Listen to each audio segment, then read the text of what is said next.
જી હા મિત્રો, આપણે આજે વાત કરીશું ઘોરાડ વિશે.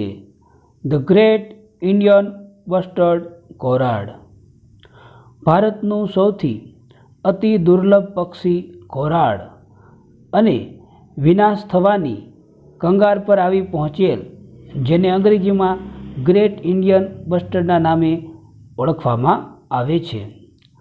ઘોરાડ પક્ષી વિશે વાત કરીએ.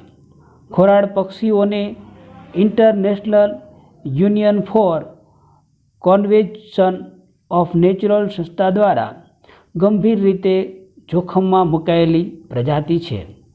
આ પક્ષીઓની વસ્તી ભારત અને પાકિસ્તાનના પ્રદેશમાં આવેલી છે.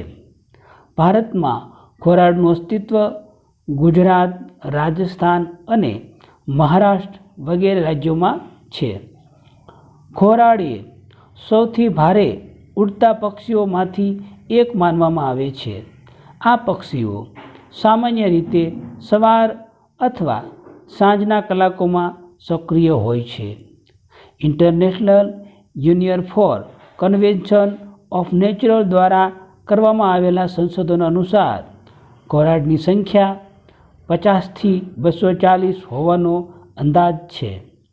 હાલમાં ઘોરાડ પક્ષીઓની આ પ્રજાતિને અનુસૂચિ 1 વાઇલ્ડ લાઇફ પ્રોજેક્ટ એક્ટ 1972 હેઠળ ગંભીર રીતે જોખમમાં મુકાયેલી જાહેર કરવામાં આવી છે અને તેની સંખ્યા ઘટી રહી છે. આ પક્ષીઓ સૂકા અને અર્ધ સૂકા ઘાસિયા મેદાનો અને અર્ધ ઝાડીવાળા વિસ્તારોમાં રહે છે. આ પક્ષીઓના માળા જમીન પર પણ જોવા મળે છે. તેમની સૌથી મોટી સંખ્યા રાજસ્થાનના થારના રણમાં જોવા મળે છે.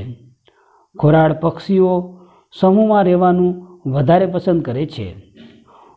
ઘોરાડનો મુખ્ય આહાર જંતુઓ, ભમરા, ઘાસના બીજ, બોર, ઉંદરો, સરીસૃપ, મગફળી, બાજરી અને ક્યારેક શણની શીંગો પર આરોગતા નોંધવામાં આવ્યા છે. ઘોરાડનું વજન આશરે 15 કિલોગ્રામ નોંધવામાં આવ્યું છે.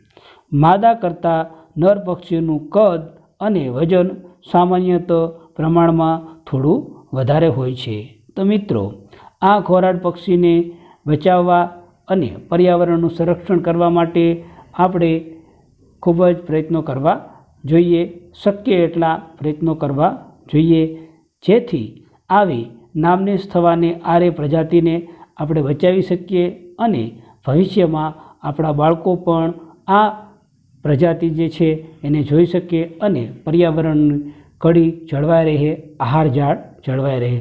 આપનો ખૂબ ખૂબ આભાર, ધન્યવાદ. Thank you very much.